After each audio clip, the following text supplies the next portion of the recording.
Joining me now is attorney Todd Shapiro, a longtime friend of mine and a great lawyer here in Texas. Todd, when you look at, first of all, the merits of the birthright citizenship case, what do you think? Should we be looking at, as I think Chief Justice John Roberts is, do you follow 100 years of precedent, or do you rewind the clock and say, what was the original intent of the framers? Sure. First of all, Will, thanks for having me on. It's great to be here. Love the set. Looks really nice.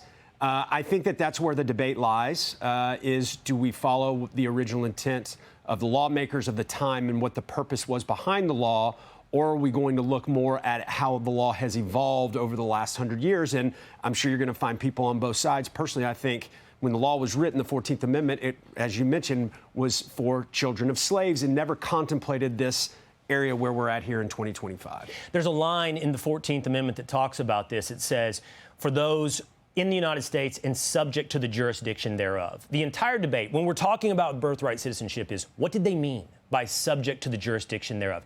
Did they mean anybody who is standing on U.S. soil, or did they mean someone who has a citizenship of another country might not be subject to the jurisdiction of the United States? I think that's exactly correct. And looking back on those words, if we're trying to interpret that phrase, then we also must go back and try to figure out the intent of the original lawmakers. I personally believe that subject to the jurisdiction thereof means they're not a citizen of another country.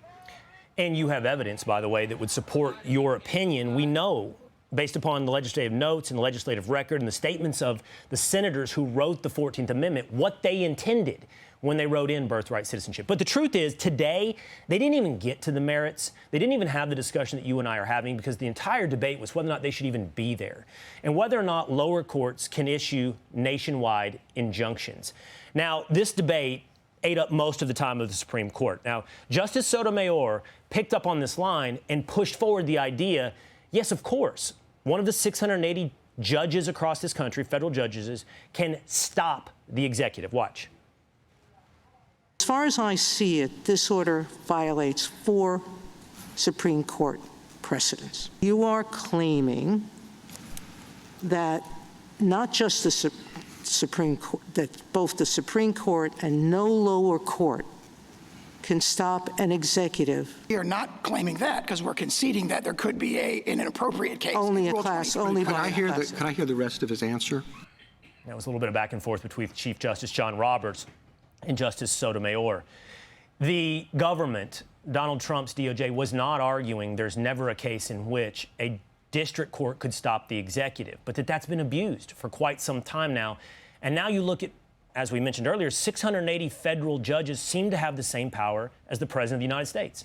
Well, and I agree, Will, that does not seem to compute with the Constitution, the laws of our country, that these individual judges would have that kind of power.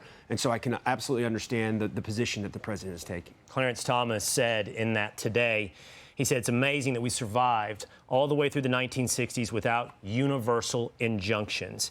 How is it that we got all the way through the 1960s and we didn't have universal injunctions, but they've exploded in the last 15 years, and particularly during the administrations of Donald Trump? That's correct. And I think that speaks volumes to the environment that we're in, the world that we live in, and to be able to say, hey, we made it through some very turbulent times in this country and didn't have this. Why does it exist now? All right. Todd Shapiro. Thanks, man. Thanks, Appreciate buddy. you coming Always in. enjoy. Thanks. All right. Hey, Sean Hannity here. Hey, click here to subscribe to Fox News YouTube page and catch our hottest interviews and most compelling analysis. You will not get it anywhere else.